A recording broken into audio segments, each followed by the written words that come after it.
Already heard couple of times that real self is all pervading and it does not change.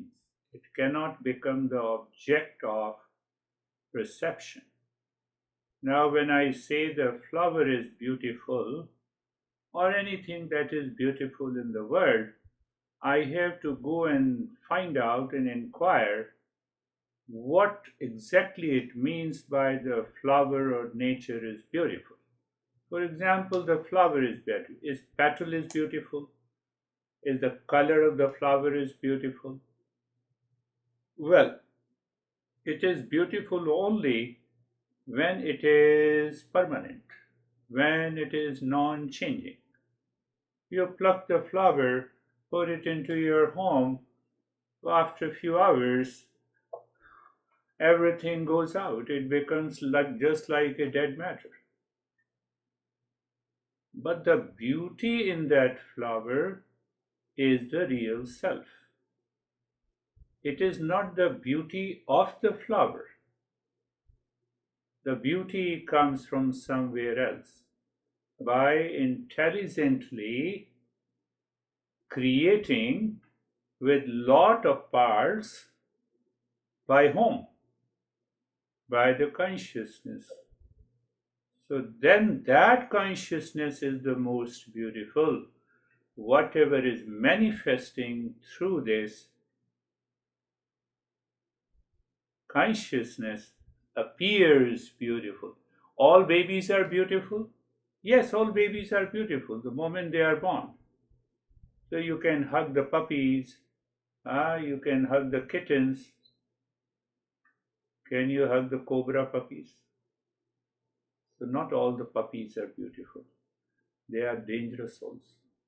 They are manifestations. We need to understand it clearly. The moment the mind enters into uh, that delusion, you can say, what appears, the world of name and the form that may appear beautiful, but it appears beautiful only because of that consciousness present in it. If you remove that consciousness, which has intelligently put different parts together and made a flower, a rose flower, a lily flower, etc., etc., made me and you. When someone says you are how handsome and how intelligent you are. So is it intelligence with reference to the body? Come on, with reference to the color? No, not at all. But we are deluded by the mind. Obviously, we can say ego. Ego. It's better, you wrote to me, it's always better that you should open up your mind without any reservation, so it helps. So it took me to again pick up some of the things that we have learned previously in a different way. Wrong understanding to doubtful understanding to right understanding to awakening. That is the path of the Gita. Wrong understanding, take an example of the flower, nature, all the things, to doubtful understanding. If I don't raise the doubt, ah, flower is beautiful, beer is so good, vodka is such a good drink, I have a wrong understanding. One poet used to say in India that if the vodka really contains an intoxication, then the bottle should also start dancing. Because you say that it is intoxicated. So that intoxication is more in my mind than in the vodka. Why? Because I forget the word outside. I forget all my thoughts. Bottle doesn't forget. That is a great. He wrote a big poem. I don't remember that. So first thing we have to understand my friend, is the wrong understanding, means the wrong interpretation, means the wrong ideas that I have about the world outside, about the objects out. We have opinion about ourselves. We have the same opinion about ourselves. I'm intelligent, really intelligent. So I see the nature is beautiful. So where the intelligent has gone? Do you really inquire the cause and effect? Knowledge is just nothing but the cause and effect relationship. So the flower has a cause. It is a tree. Tree has a cause. It is a seed. Is the seed beautiful? Seed has a cause. It is a name in the form of the words. Whatever is in the world of name in the form, that is constantly changing. It cannot be the ultimate cause of that object. Ultimate cause of that object is the consciousness. Return again. When we say wrong understanding, we have opinion about ourselves, about the objects.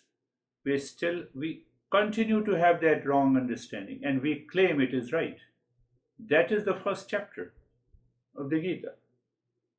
First chapter, our Krishna, our master, spoke only one word, and everything is explained, rationalized by a non-seeker. That is the reason we are in anxiety. I claim you did the wrong. Okay, you did the wrong, but why should I be in anxiety? Why should I suffer because of you? Why? That I don't know. But I'm overwhelmed by the wrong notion and the ideas that you are responsible for my anxiety, for my fear, for my duality and hatred. Okay, remove that person and that object, and anxiety still remains. Then I try to rationalize it again. Had I not been with this guy, I would have been happy. Not possible at all. Come on. We have to. So our thinking seems to be right. Our understanding about ourselves seems to be right. Seems to be right from the point of view of Eastern wisdom. But if we are right, then we should not suffer. How simple it is. We should remain right. If we are right, another point, very important point. If we are right, then we should remain right in any situation with anyone, in all my relations. I loved you a couple of years back, now I hate you. So I is the common.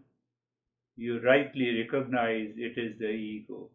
This I is changing. In the morning I wake up and I am stressed.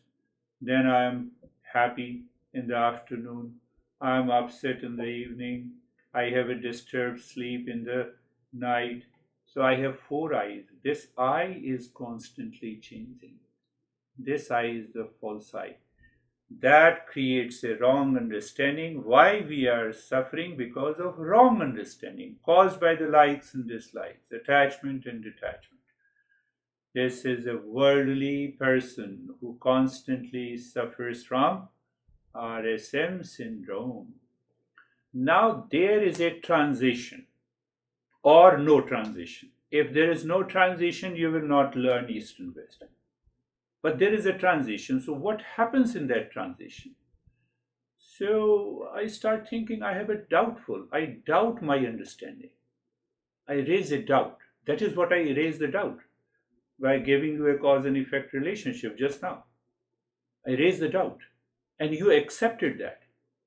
So you see the nature of the mind that now has a doubtful understanding means my intellect has started thinking about it. It does not stick to the same. Oh, honey, I love you so much. You are so far. What it means? Am I crazy? I don't raise the doubt. So when I don't raise the doubt, so in that raising the doubt, the transition period of the mind, it has a grace of the God or the existence, and also we say the grace of a teacher also, because you have started listening to the teacher. So Now, from a non-seeker, the first step is that now you have a lot of doubts about everything that you have claimed that it is right. So when that happens, we do not have a doubt on ourselves. Normally, 99%. We don't have a doubt on ourselves. No, I'm right. What I have done is right. So if the moment we have a doubt, it means I'm asking a question. Is the flower really beautiful? Take the same example. Is the flower really beautiful? Let me see which part of it is beautiful. Or the origin is beautiful. Origin is the seed. No seeds can be the beautiful. Look at it. Also, I'm constantly watching the chains, understanding the chains. So with that doubt, I have many options to choose because we have never learned the Eastern wisdom. For example, I was talking to the group session last week, couple of psychotherapists were there. So I said, you keep your idea that you are the body mind complex unless you clear yourself and the patient that there is a false I and there is a real I. You raise the doubt where from the problem is there. I'm suffering. So this I am suffering is a false I. Unless I raise the doubt, I cannot treat the path. Eastern wisdom is such a beautiful discipline and knowledge where the seeker has every right to raise the question, open discussion, can ask any question, and this knowledge gives you the answer. So now the possibilities, doubt means I have many options. And then the Eastern wisdom says, come on, we have a right understanding. Let's start learning it, start learning from it. Start learning, there's a right understanding. The moment I commit to the path, first stage, I become the seeker. So when I become the seeker, so there is a better response, there is a clarity of understanding, better way to deal with the situation. We are not saying that the person you hate, you go and fight with them, or you avoid, or you reject. We say change your perception. So you change your perception from the delusion to the reality. You start loving that person, whether that person lives with you or not. It doesn't matter. It doesn't make any difference. It doesn't make any change. So that perception has to be settled in the intellect. That is what we say. The knowledge illumines the intellect. So better way, we have a much better way to deal with any situation in the world, people, relations. That is the way to become a seeker. But again, here comes, because when I am a seeker, I'm living a life of a family or relations or professional and social life. Karma yoga comes in. If we do not do the karma yoga, what is karma yoga? The attitude in the mind. Attitude in the mind means that attitude we will discuss in detail. That attitude comes from I-ness. I-ness is supported by RSM syndrome. Then the question is dealt deeply, perhaps in chapter 15. Okay, you are saying this false I, but from where the false I comes? So chapter 15 gives the answer. Oh, this is from where the I comes, where this I thought takes the shape. So we get the answer in the 15th chapter. Now, why 15th chapter? Why should not we know it in the beginning? Because my mind is already deluded too much. It is full of illusion. We have to practice yoga to make the mind pure, karma yoga, to make the mind pure and clear. Then only we can understand clearly. So all the 18 chapters are arranged so beautifully, because I have to see I have to see from the perspective of the master. I have not to see it from my perspective or your perspective. So normally people start saying, "Oh, no, no, we know that." For example, I can give you the answer that I-ness comes from the play of the three gunas. That is deeply explained in the 15th chapter, Satoguna, Rajoguna, and Tamoguna. Satoguna, Rajoguna, Tamoguna itself is known as the Maya and the delusion. Now, see, I can deviate from that path, but the journey will always remain incomplete unless we do the first thing first. So then we become a seeker. So until now what happens? Now I have an intense desire to be a seeker, to remove the suffering. Now I want to get rid of the suffering. Because I have a doubt that I am like this person, that person. That is where the ego plays its role. So ego finds the best treatment in the karma yoga. So we start dissolving, we start resolving. Many people have big egos. They never feel they are doing mistakes in their life, or they take their mistakes so lightly. We do not remain assertive to find peace. We remain assertive to our opinion. I'm using very different words and sentences today. We remain assertive because of that deluded I. I do not remain assertive to myself. Let me live in peace first. Whatever is happening outside, let it happen. Let the outer situation should not dictate me. That I have a choice. Why? Because I have a free intellect.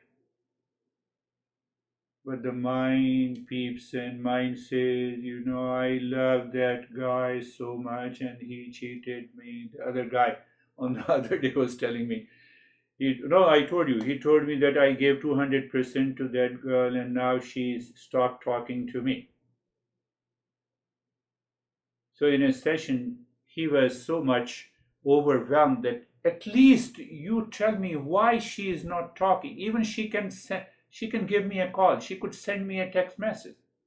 So I said, would you be happy? Everyone's mind is different. Everyone's temperament is different. So I asked him that you gave 200% and you are asking her to give even 5% to send you the text. So does the text will make you happy? Let me send you the text. What kind of a text you want? So I am seeing my suffering in relationship to other. That's my wrong judgment. I don't raise the doubt. But obviously he contemplated for about a week and he was very happy the next week. So we do not remain assertive to what exactly is the ultimate cause of the thing and the relations and the situations. And there again I would refer karma yoga comes. So the first step, we do not get pain and the suffering from the material world.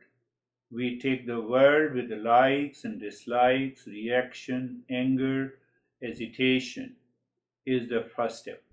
I raise the doubt about my relations, which is causing me the stress and the pleasure, which is causing me the likes and dislikes, which is causing me the pain, which is causing me the hatred and the love. I have to look deeply into it. The moment your intellect takes over the mind, you find 50% of your problem is over. Why my mind? Why you are going there? You be assertive internally. Long back, I used to shout, "What happened?" So my son said, "What happened to you? Why you are talking?" So because there were some thoughts are going on against or in favor of someone. So I used to shout a lot. "No, this is not good." And said, "Dad, what happened to you?" I said, "Nothing happened." Because your intensity is so deep that no, this is not true. So you should not have a thought of any likes and dislikes, reaction, anger and hesitation against or in favor of anyone. Sometimes I used to cry in the restroom because mind is always active. And but it helped me. So when you have that intense desire, you found the way. Second step is to realize I am doing the mistake.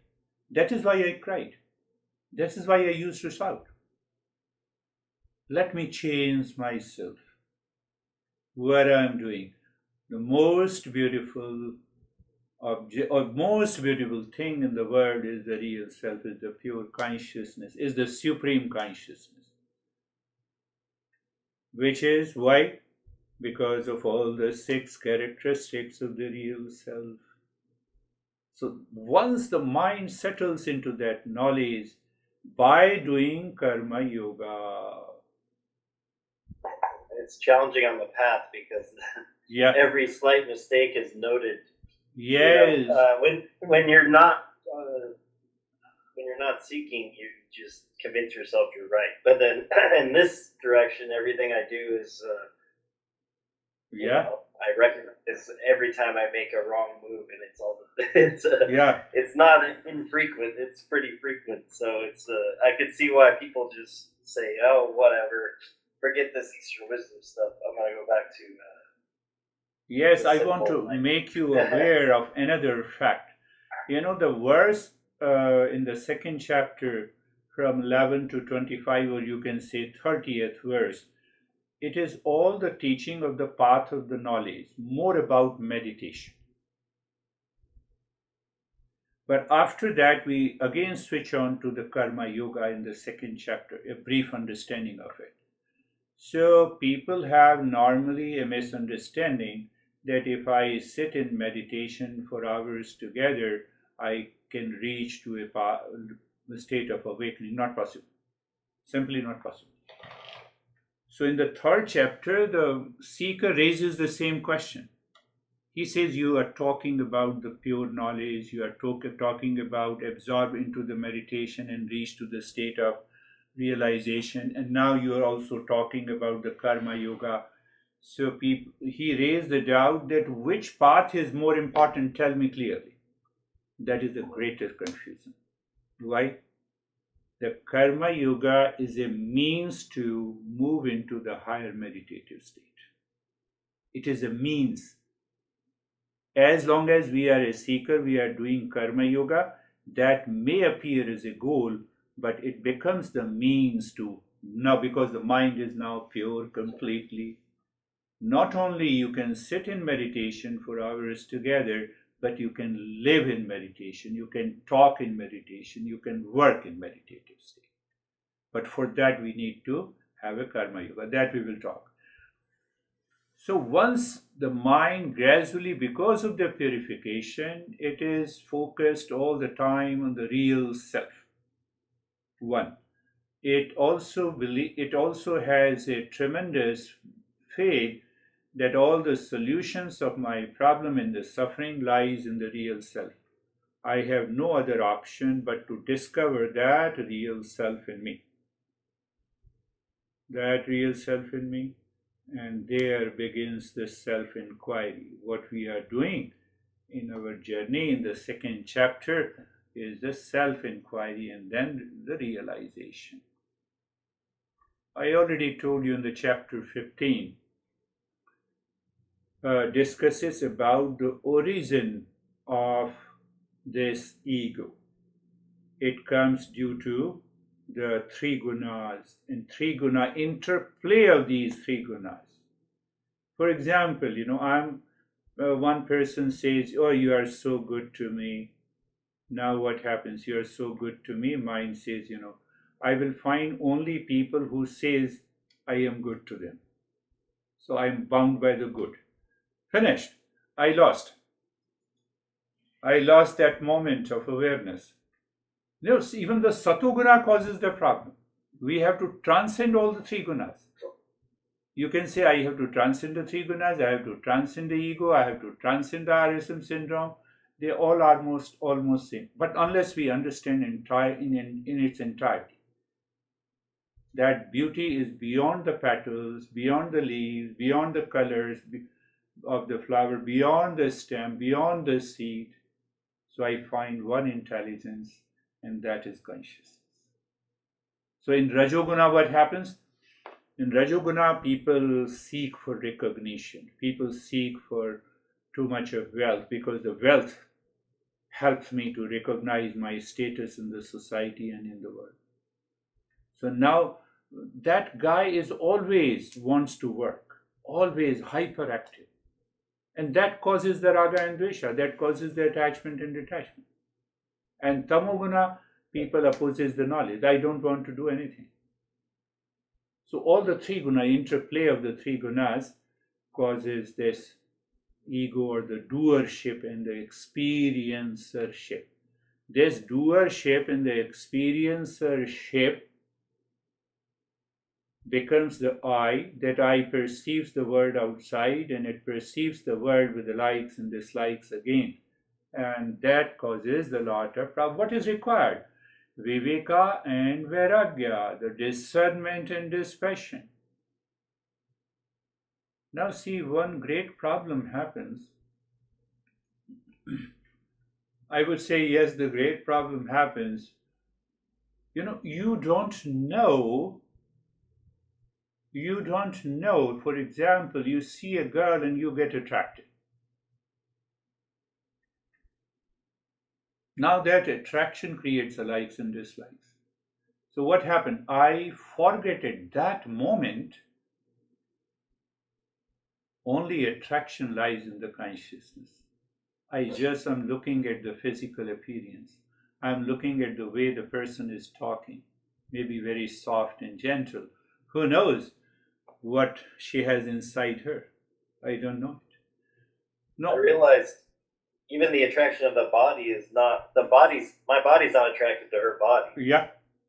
It's in them. It right? is Because if I choose not to see a woman as attractive, she's just a body, she's nothing.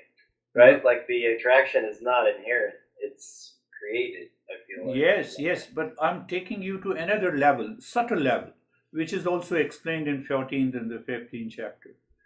He says what happens in the life of a seeker, now you are attracted to that. Now the mind starts moving towards her. You forget your wisdom. You forget the knowledge. Mind makes you forget that knowledge. And once you forget that knowledge, then the journey begins. Liking and disliking and love and the hate begins. If she responds, you are happy. If she doesn't respond, you are unhappy. Or if she responds, you start living together, and after a few days you realize, oh no, this behavior is not so good. So again your mind starts playing with the likes and dislikes. So what I want to say, that you forget your wisdom. Mind forces you to forget that wisdom and puts you into the delusion. That is what the RSM syndrome is. That is a great. I feel so much tired, tamoguna. Let me relax. You want to go to tamoguna. The tiredness, fatigue remains as it is. That is what happens. That is what I say. You love someone, soulmate. After a few weeks, the likes and dislikes plays in your mind. After a few months and years, you say now sourmate. And sourmate, fight and reaction begins. That pleasure has already gone. So I sense of forgetfulness. Now what happens? The sequence. You forget. Now your mind is constantly subjected by the likes and dislikes. You keep on thinking in terms of attachment and detachment. Then what happens? Then you create unfavorable circumstances, situations in your life, in relations in your life. Then what happens?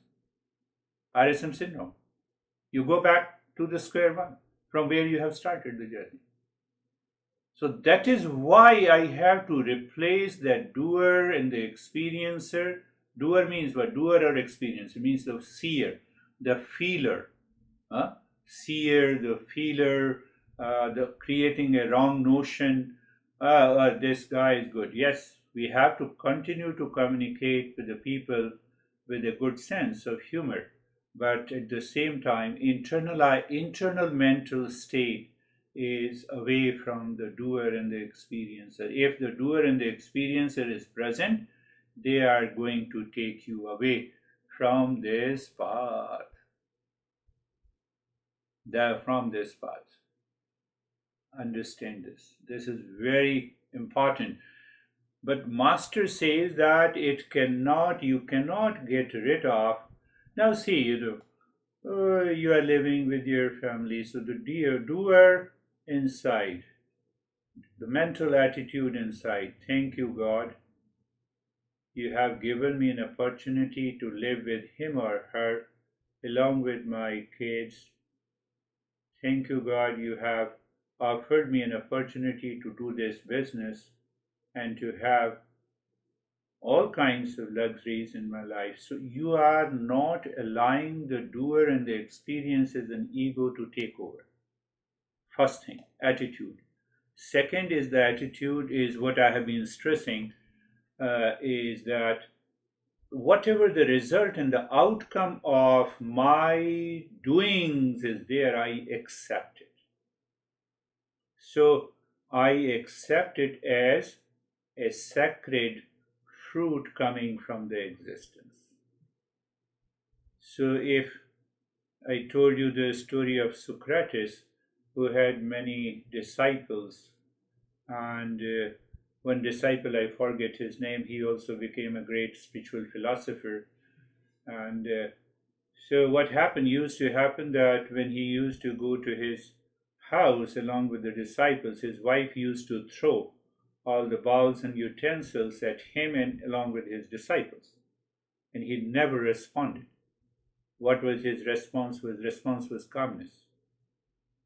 So after 10 years, this disciple also became a great master, and that master had an idea to marry. So he asked Socrates that, should I marry? Socrates said, yes, you marry.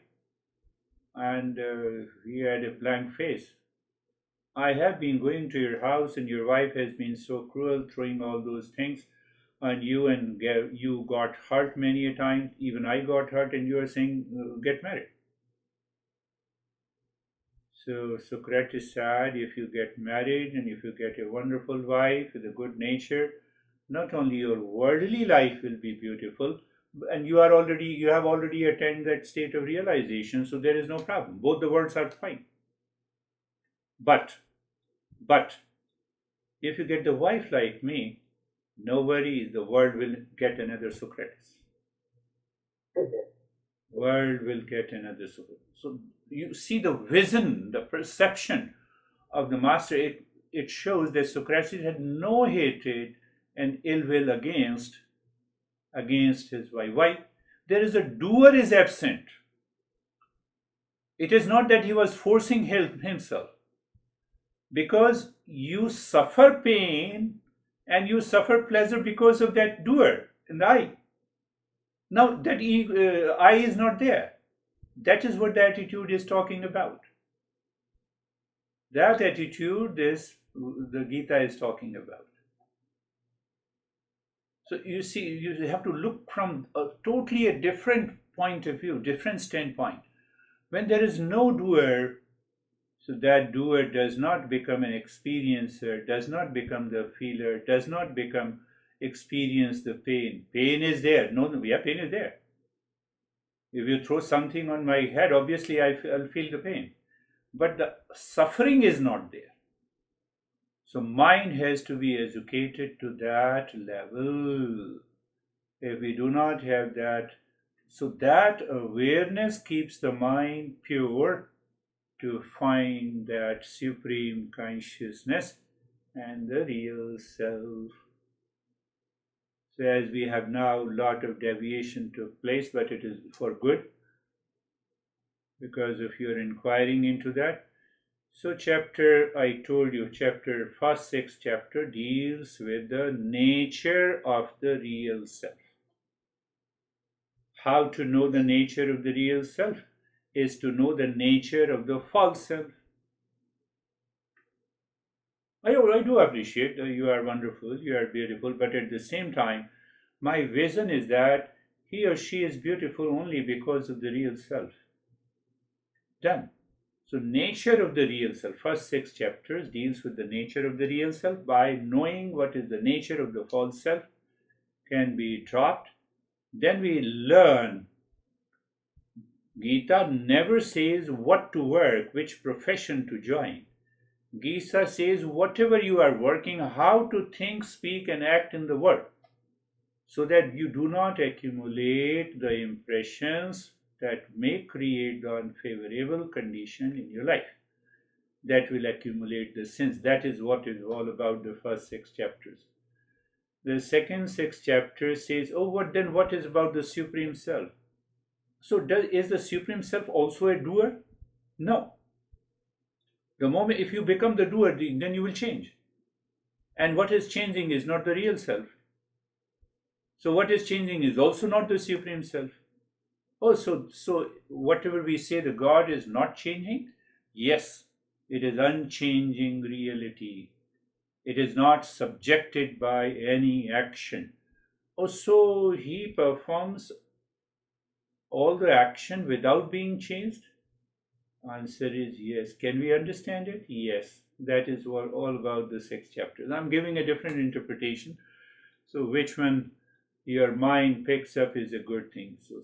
So there we understand. I told you in the last session that first 6 chapters the real self, and then I told karma yoga, and then I said karma yoga, and then what I said, first 6 chapter karma yoga and the self effort, the personalized effort. So what happens?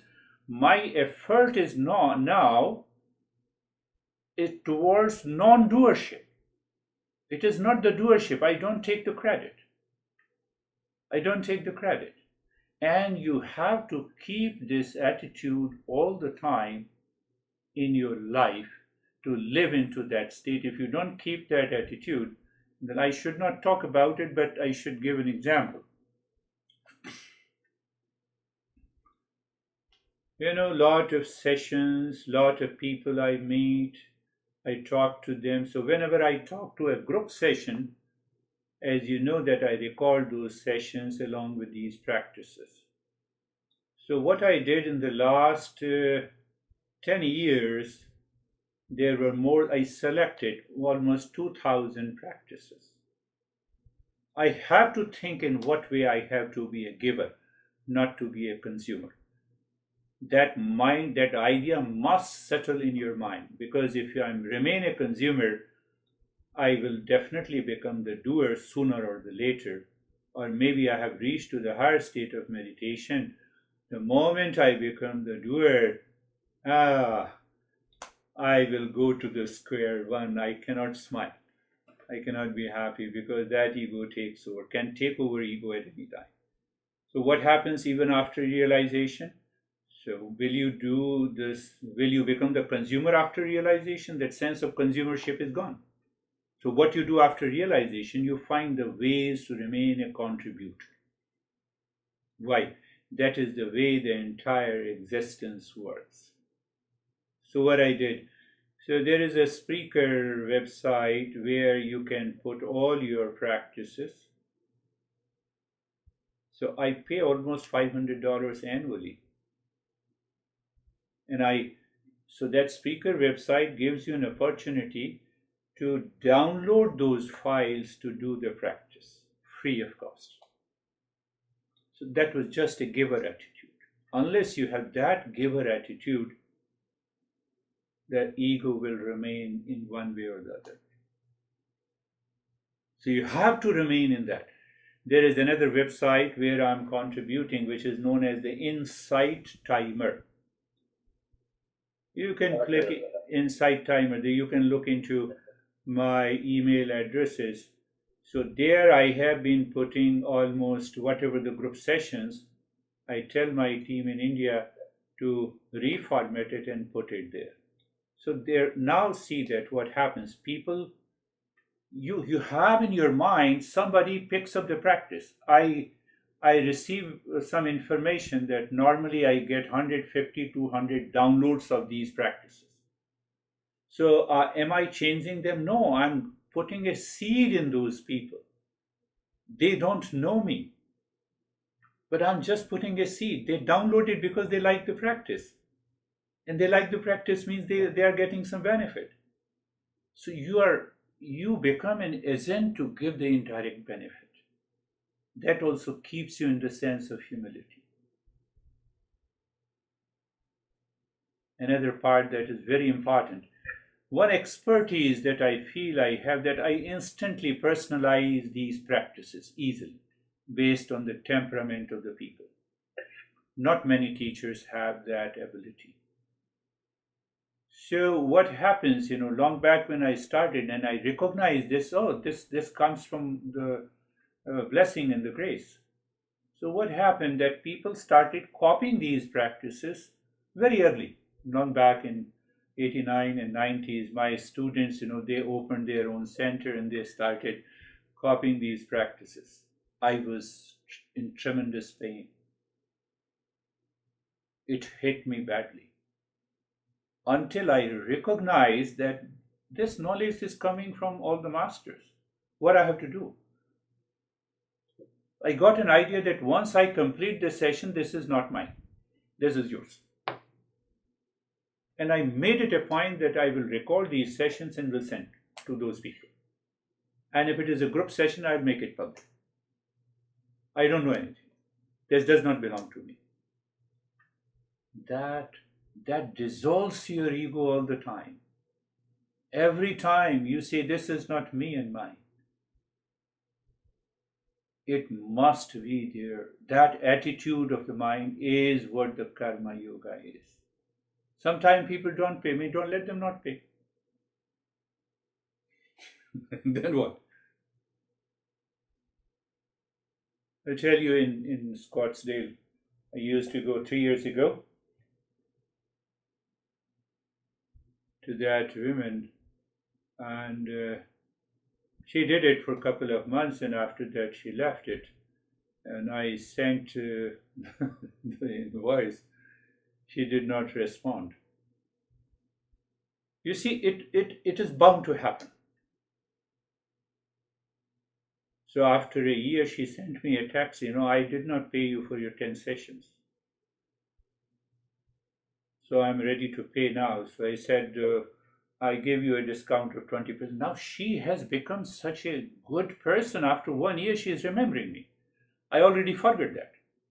So it is also my duty to pay back. And she instantly paid me.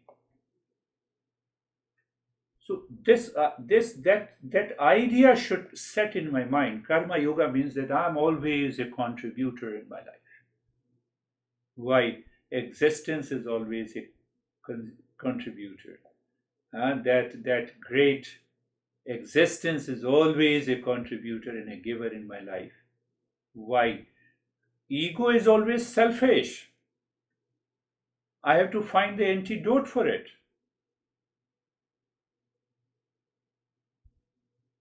So do you see all the great Master Jesus and all, they are very full of compassion? No, they are very selfish because they are a contributor.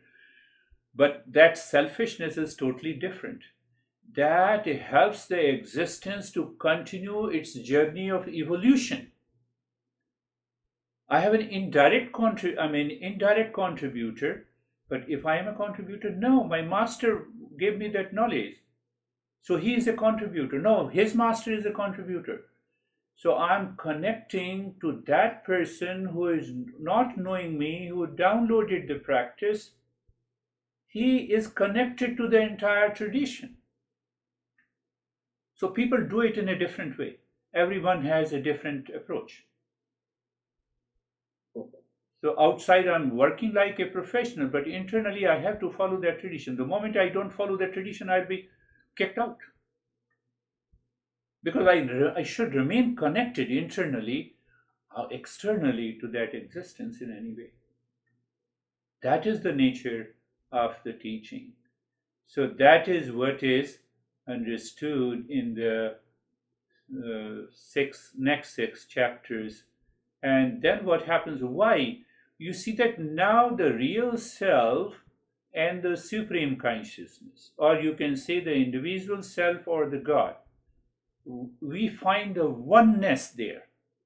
Externally, you have beard, you don't have a beard, you are a male or female, you have particular age, that doesn't matter. Internally, you find your constant communion with the highest consciousness, or if you feel, because now the ego is left out, you merged with the supreme consciousness. That is what we talk about in the last 6 chapters. So there is a kind of self-fulfillment in our journey.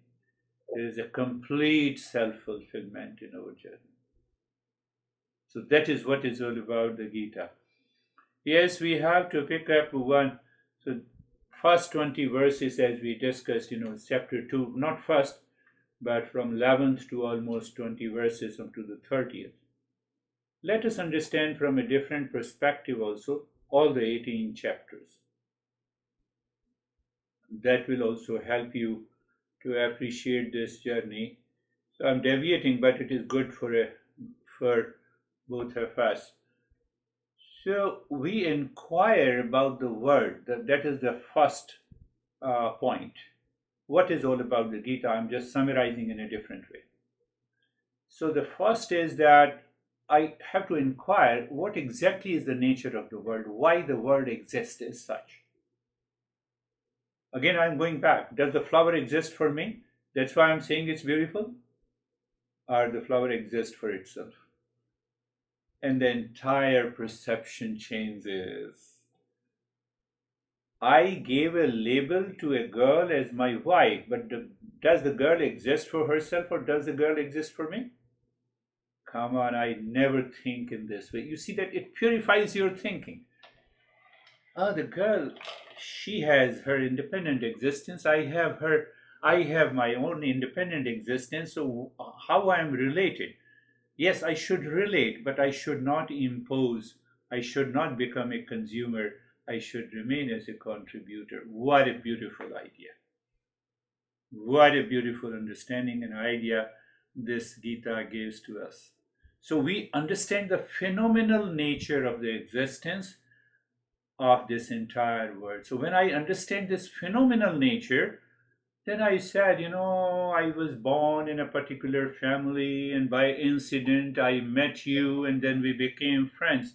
It is not by incidence, it is designed by the existence. I have to respect that existence. When I respect that existence, then I don't have any fight and reaction against you. No worries, whatever you do. So that is the first we understand in a very deeper way. Second is that inquiry into the, it is both. Inquiry first is the inquiring into the nature of the phenomenal world, and the second is the inquiry into the nature of the world. So we understand what is false in that world, that is the first phenomenal world, and the exact nature of the world. Exact nature of the world. You see, I was looking at the BBC commentary, this documentary. There is a tobacco plant. In the beginning, these tobacco plants do not have the nicotine. And how the nicotine appears? So there is one insect that lives and exists because of eating the leaves of the tobacco. So what the tobacco plant does? Tobacco plant sends the signals to all the leaves to create a nicotine so that that insect kids will die. And ultimately these insects will die and we get the tobacco with the content of nicotine. Can it be done without a presence of the intelligence? It is only because of the one consciousness. I can give you hundreds of examples. So we understand that very nature. Then we understand what exactly is the cycle of birth and the death. What exactly is the process of transmigration? So that is dealt deeply in the Gita at different times. So then the fourth point is dharma vichara. Dharma vichara, if I translate, inquiry into the universal laws. I have to become aware of the universal laws. And I see that how it affects me if I go against, and how it influences me if I go in favor, how it changes my thought, speech, and action. So you outside, you remain like an ordinary person in the world. One day I asked my master that you are an extraordinary person. He said, shut up. If you are an extraordinary person, you cannot realize yourself. Only ordinary people can realize their real self. So extraordinary person means that you have taken the ego on the top. So because I have an intense respect and a love and care for the master, that's why I remember those events. You need not to write down and remember all those events. It comes to your lips because that master lives in you. Fifth point is the Gyan Vichara. Gyan Vichara means that I have to see what exactly is the knowledge and how the knowledge of the reality helps me to realize the real self. Fifth, yeah, it's a fifth, yeah. Yeah, you can say fifth. And the sixth is sadhana vichara. Now I have understood what I have understood. First 4 points: phenomenal, nature of the phenomenal world, the nature of the reality of the world, and then inquiry into the transmigration, the cycle of birth and the death, inquiry into the universal laws. Now, also the fifth point, now I have a clarity about the knowledge of the reality. That is what we are covering in the Gita chapter 2. So once I have a clarity about all those in my head, then your intellect will say, okay, I have to do this, I have not to do this. So all the practices comes here as the sixth step. Oh, what are the practices I need to do it? Some people say, for example, some people do a particular mantra practice for meditation. Other does the practice of emptiness or mindfulness. I have to, now I become more and more aware because of I get the answer of the first six questions. I have inquired into it.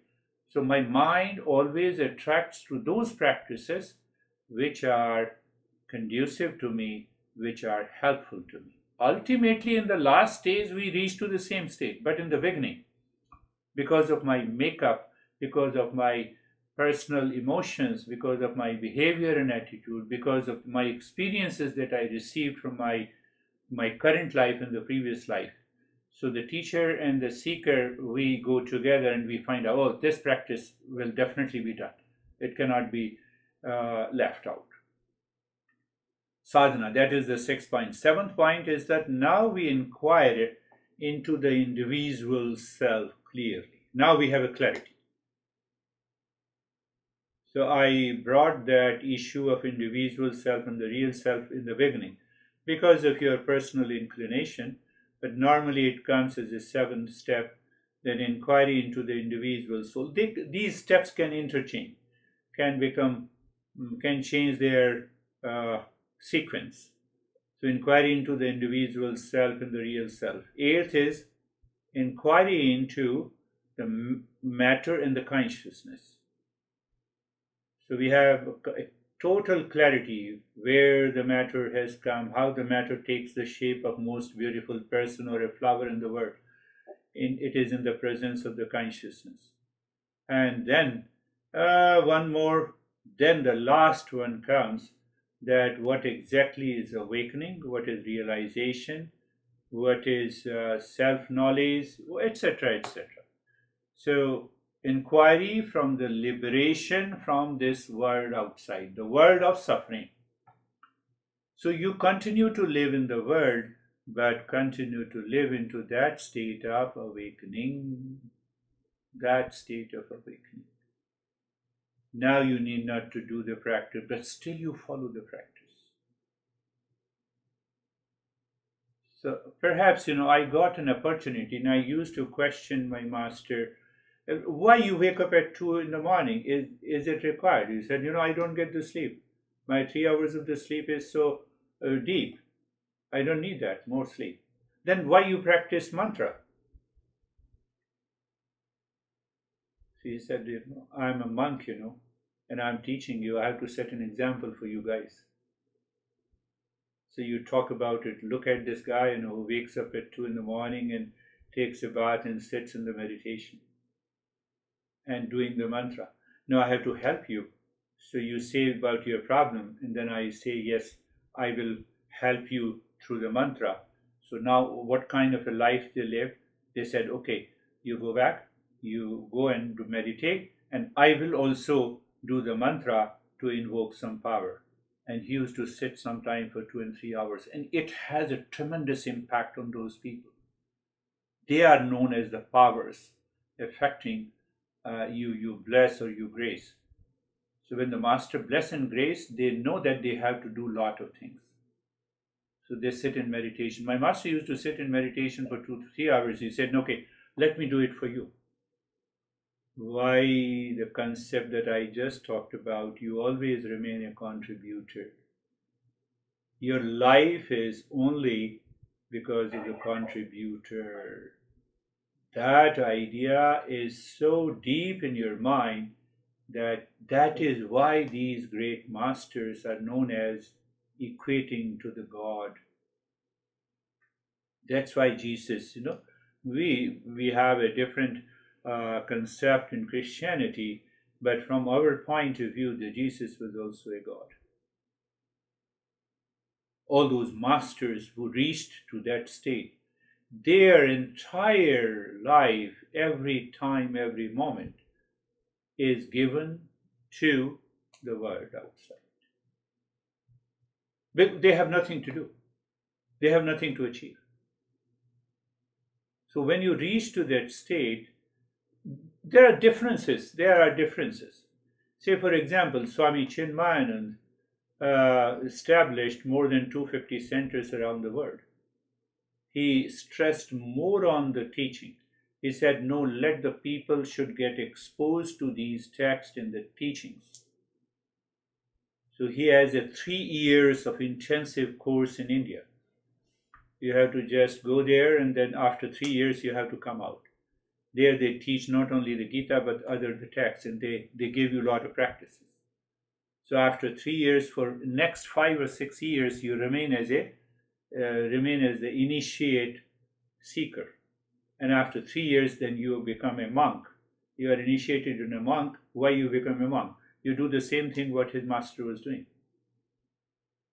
So that's the entire perspective of the life has changed, and you see that his centers are flourishing everywhere, because every teacher who comes out, who knows what to teach and what guidance to give, they have a clarity. They follow the entire tradition. And gradually, after 3 years, they started teaching and they evolved themselves. I've seen a lot of people are evolving. Couple of them, they joined much younger than me, hardly 20 or 25 years. Now I could see them, have a long black beard, and they are, sir, I'm teaching that. I said, now you are a monk, you should not say me a teacher. So they have, so you become total, you belong to the entire existence. Existence belongs to you.